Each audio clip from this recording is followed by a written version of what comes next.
वाटतं की आता हे पोस्टर जर आम्ही बघितले तर हे तर बारामतीलाही लागायला लागले. म्हणजे लोकांना असं वाटतं की ही श्रेयवादाची लढाई तर नाही आहे ना. नाही, श्रेयवादाची लढाई नाही. कारण हा. बघा, लाडकी बहीण योजना ही तिन्ही पक्षाच्या सरकारने आणली. माननीय मुख्यमंत्र्यांनी त्याच्यात पुढाकार घेतला. कुठल्याही सरकारमध्ये कुठली योजना आली तरी मुख्यमंत्र्यांना श्रेय त्याचं असतं आणि तिन्ही पक्ष आपापल्या प्रमाणे त्याचा प्रचार करतायत.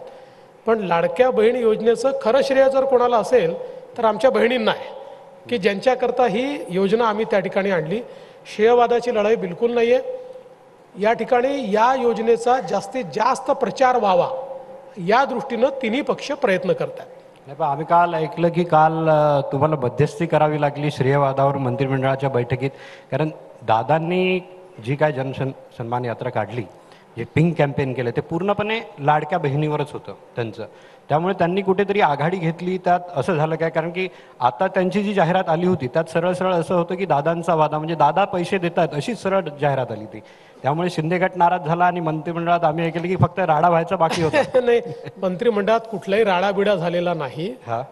मंत्रिमंडळामध्ये निश्चित ज्यावेळेस चर्चा चालली की याचं ब्रँडिंग कसं करायचं, याचे ॲडव्हर्टिजमेंट्स कशा करायच्या, त्यावेळेस चर्चेमध्ये हा विषय आला की वेगवेगळे पक्ष वेगवेगळ्या पद्धतीनं करतायत.